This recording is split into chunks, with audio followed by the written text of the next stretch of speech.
जय गुरु जी, शुक्राना गुरु जी, अनंतम शुक्राना गुरु जी। संगत जी, आज मैंने एक आंटी का सत्संग सुना और उन्होंने अपने सत्संग में बताया कि उनके हस्बैंड की डेथ हो गई थी और वो टाइम पीरियड उनका ऐसा था कि उस वक्त उनके साथ कोई नहीं खड़ा था। 1.5-2 महीने बाद उनके बेटे का एक्सीडेंट हुआ, बहुत भयानक एक्सीडेंट हुआ। और उस टाइम पे कहते हैं ना, जब मुसीबत आती है तो चारों तरफ से आती है, तो उस टाइम पे उनके साथ कोई भी नहीं था, नॉट एनीवन। और किसी ने भी साथ नहीं दिया।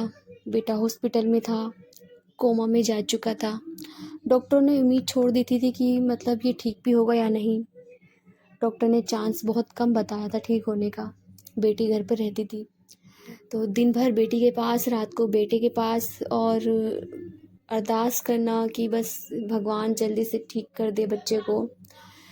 तो उनके जो हस्बैंड थे वो जहाँ पर काम किया करते थे, तो जो लेडीज़ थी वो आंटी उनसे कहती हैं एक दिन कि हमारे यहाँ सत्संग है और तुम ज़रूर आना।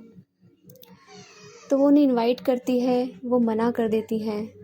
उनके ज़्यादा फोर्स करने पर वो कह देती हैं ठीक है चलो मैं आ जाऊँगी। और जब वो जाती हैं तो उन्हें खुद समझ नहीं आता, उनकी आंखों से आंसू बहने शुरू हो जाते हैं और वो बहुत रोती हैं, बहुत ज़्यादा रोती हैं। वो आंटी कहती हैं कि ये तुम्हारे पिता हैं और तुम इनकी बेटी हो, लड़ो इनसे, इनसे अपना बेटा वापस मांगो, जितना हो सके लड़ो। और उन्हें वो अपने ग्रुप में ज्वाइन कर लेती है कि जहाँ जहाँ भी सत्संग हो तुम्हें कोई भी सत्संग रोक में जाना मत, बंद नहीं करना है। जितना जितना तुम सत्संग को अटेंड करोगी उतना तुम्हारा बच्चा जल्दी ठीक होगा। और हो सके तो कोशिश करना कि तुम हर सत्संग को अटेंड करो। वो कहती है जितनी बार भी तुम सत्संग में जाओगी उतनी बार गुरुजी से तुम अरदास लगाना, उनसे अपना बेटे को वापस मांगना। तो वो पूरी कोशिश करती हैं अपनी तरफ से, गुरुजी से लड़ती झगड़ती अरदासें करती हैं। हर सत्संग में जाया करती थी, गुरुजी से अरदासें किया करती थी और वही रूटीन रहता था उनका, बेटे के पास रहना, रात को दिन में बेटे के पास रहना, सत्संग अटेंड करना। और कोई सोर्स नहीं था जॉब का। और फिर एक दिन डॉक्टर बोलते हैं कि आपका बेटा ठीक हो गया है, आप घर लेके जा सकती हैं।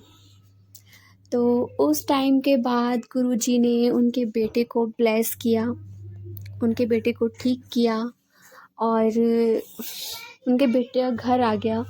और उसके बाद उन्होंने बड़े मंदिर में गुरुजी के सामने अपने बच्चे को लेकर गई, बड़े मंदिर में, और वहाँ मत्था टेका। उसके बाद सॉरी गुरुजी, कुछ गलती हो जाए तो अगर कहीं मैं कुछ मिस कर जाऊँ शब्द बोलने में, जितना मुझे याद है। और उसके बाद वो घर आ जाते हैं और गुरु महाराज जी उन आंटी को जॉब भी ब्लेस करते हैं। तो गुरु महाराज जी ने जो उनका टाइम पीरियड था जो बहुत ही ज़्यादा बेकार चल रहा था, उनकी लाइफ का जो टफ़ पीरियड था, गुरु महाराज जी की कृपा से वो टाइम पीरियड निकला और गुरु महाराज जी ने उनके बेटे को ब्लेस किया। अभी वो आंटी कहती है कि पूरी तरह से ठीक नहीं है, पर गुरु महाराज जी उनको ब्लेस कर रहे हैं, पूरी तरह से ठीक कर देंगे धीरे धीरे, क्योंकि 70% उन्होंने ठीक कर दिया है। बच्चा घर पहुंच गया है, ठीक है अपनी फैमिली में। थोड़ा बहुत जो प्रॉब्लम है वो भी धीरे धीरे ठीक हो जाएगा। और उन आंटी को भी जॉब ब्लेस करी गुरु महाराज जी ने, ताकि वो अपने बच्चों का लालन पालन कर सके, घर चला सके। तो उन्होंने गुरुजी का शुक्राना भी किया। तो शुक्राना गुरुजी, अनंतम शुक्राना इतना प्यारा सत्संग सुनवाने के लिए, ब्लेस सत्संग सुनवाने के लिए और हमसे शेयर करवाने के लिए आपका अनंतम अनंतम शुक्राना गुरुजी। संगत जी, एक गुरु महाराज ही हैं जो अपने बच्चों को लाइफ ब्लेस करते हैं और कोई नहीं कर सकता, क्योंकि महाशिव ही हैं जो फिर से जीवन दान दे सकते हैं, मुर्दे में भी जान डाल देते हैं। तो शुक्राना है गुरु महाराज जी का, अनंतम शुक्राना गुरु जी। संगत जी, यदि आपको सत्संग अच्छा लगा तो प्लीज़ हमारे चैनल को लाइक कीजिए, सब्सक्राइब कीजिए, बेल आइकन को प्रेस कर दीजिए ताकि नई सत्संग की जानकारी आपको जल्द से जल्द मिल सके।